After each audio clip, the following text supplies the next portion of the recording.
J'ai toujours compris qu'il n'y avait pas vraiment de différence entre moi et le public. Parfois, j'aurais pu avoir de meilleures chaussures, mais au fond, au cœur de ce qui compte vraiment, nous sommes les mêmes. Et vous savez comment je le sais ? Juste avant de rentrer dans le vif du sujet, assurez-vous de vous abonner à la chaîne pour ne pas louper les prochaines vidéos. Et n'oubliez pas de récupérer votre formation offerte pour découvrir 6 façons peu connues de générer des revenus passifs en cliquant sur le premier lien dans la description sous cette vidéo. Parce que nous cherchons tous la même chose. Vous êtes ici dans cette fabuleuse école. Et nous irons dans le monde. Et chacun poursuivra en fonction de ce que vous croyez être vos talents, vos compétences, peut-être vos dons. Mais vous cherchez la même chose.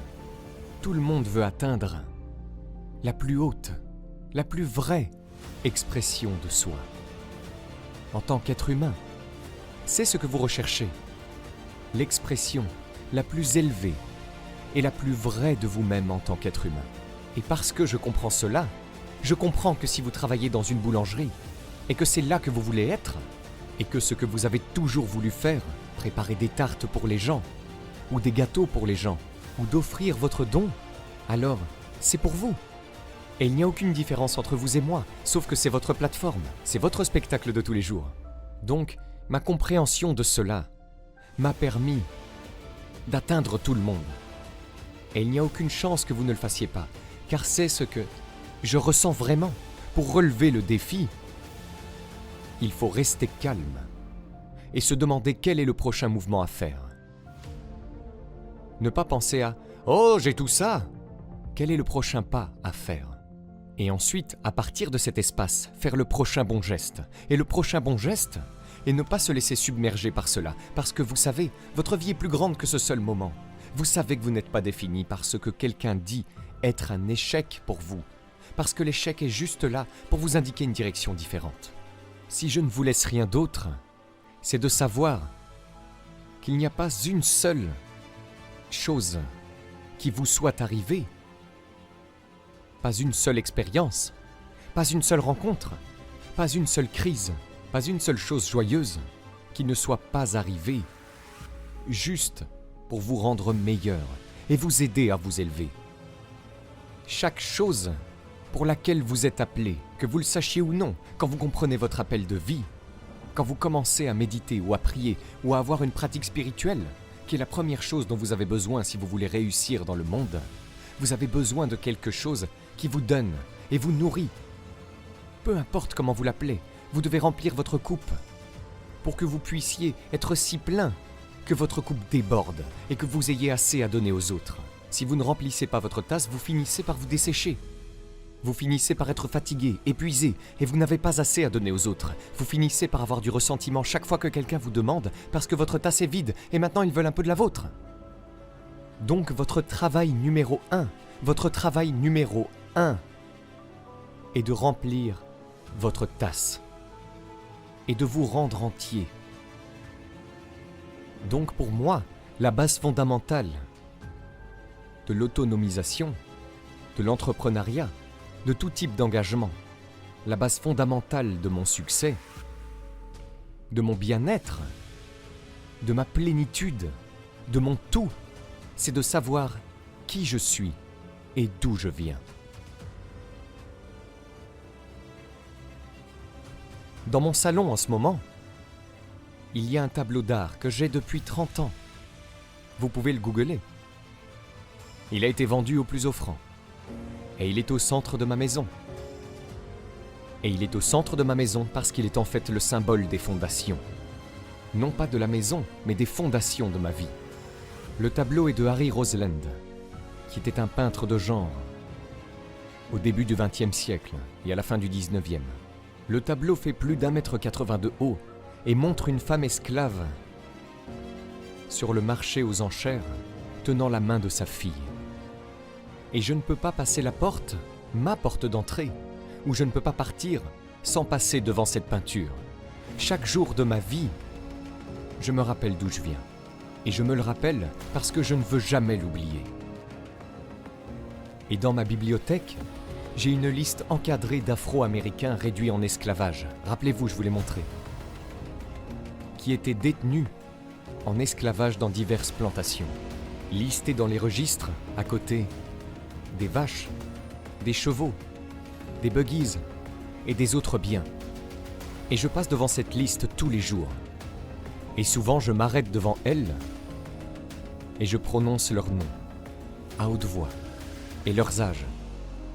Jonas, 11 ans, $500. Sarah, 41 ans, $900. Elisabeth, 57 ans, $800. Et je me suis forcé à réfléchir à l'absurdité et à l'obscénité des prix à poser sur chacun d'eux, s'ils étaient mis en vente. Et il m'arrive de m'arrêter devant eux en priant, en particulier avant de devoir prendre une décision importante concernant l'une de mes entreprises, ou si je vais de l'avant, ou si je reste immobile. Le fait de prononcer ces noms à haute voix me rappelle non seulement d'où je viens, mais aussi le chemin que je dois parcourir à cause d'eux. Et me rappelle que je ne suis jamais seul. Cela me rappelle ce que j'ai traversé pour en arriver là. Je dis tout le temps à mes filles que leur véritable travail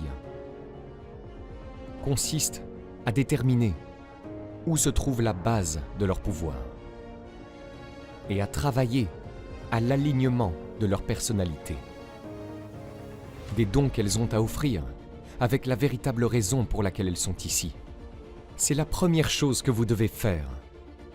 Travailler sur vous-même et vous remplir et garder votre coupe pleine. Gardez votre verre plein. Avant, j'avais peur de ça. J'avais peur, surtout des gens qui disaient « Oh, elle a dit, elle est toujours si pleine d'elle-même, elle est tellement imbue d'elle-même. » Et maintenant, je l'embrasse. Je considère comme un compliment le fait que je sois pleine de moi-même. Car ce n'est que lorsque vous êtes plein que vous pouvez comme moi dire « Je suis pleine, je déborde, ma coupe déborde, j'ai tant à offrir et tant à donner. » Et je n'ai pas peur de m'honorer. Vous savez, c'est miraculeux quand on y pense. Tout le monde a un talent différent. Et la raison pour laquelle on est tous si perturbés, c'est qu'on regarde le talent des autres et qu'on aimerait avoir certains de leurs talents. Toute l'énergie que vous dépensez à penser, à souhaiter, à être jaloux, à envier quelqu'un d'autre, et de l'énergie que vous ne faites pas qu'émettre, elle va vous revenir négativement, mais vous l'éloignez de vous. Toute votre énergie devrait être concentrée sur « Qu'est-ce que j'ai à offrir? Qu'est-ce que j'ai à donner? Comment puis-je être utilisé dans le service ?» Parce que le message du Dr King est « Tout le monde ne peut pas être célèbre, mais tout le monde peut être grand, parce que la grandeur est déterminée par le service.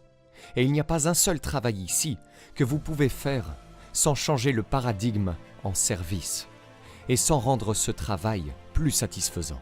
Je me fiche de la nature du travail. Si vous dites « Je suis chanteur, je suis danseur, je suis artiste, je suis professeur, je suis infirmier, je suis médecin, je suis concierge, je suis employé de bureau », si je regarde cela de la façon dont je peux l'utiliser au service de quelque chose de plus grand que moi, cela ne devient plus un travail, cela devient une offrande au monde.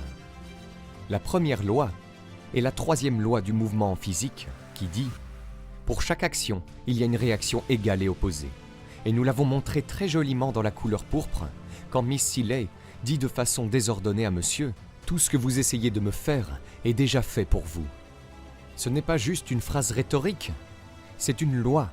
C'est la troisième loi du mouvement de Newton en physique qui dit « Tout ce qui sort revient ».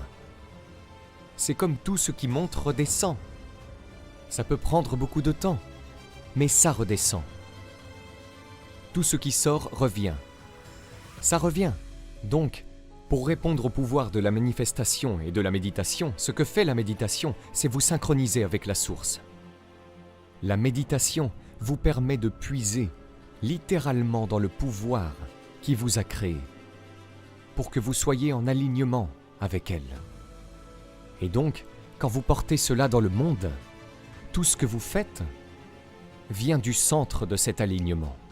qui vient de la source que nous appelons Dieu, nous appelons énergie divine, intelligence divine, n'importe quel nom que vous voulez lui donner, nous l'appelons la vie. Quand vous êtes synchronisé avec la vie vous donne, tout simplement. Si vous avez aimé cette vidéo, vous pouvez cliquer sur le bouton j'aime et vous abonner à la chaîne. Cela nous fera chaud au cœur. Vous êtes également libre de recevoir notre guide pour apprendre à générer vos premiers 200 € par mois sur Internet en cliquant sur le lien dans la description sous cette vidéo, le tout gratuitement. À très vite. Si ce que je partage ici te parle et que tu veux d'un plan clair pour reprendre le contrôle et passer à l'action, j'ai tout structuré dans un pack de transformation. Le lien est sur ma chaîne, dans la section à propos. On continue.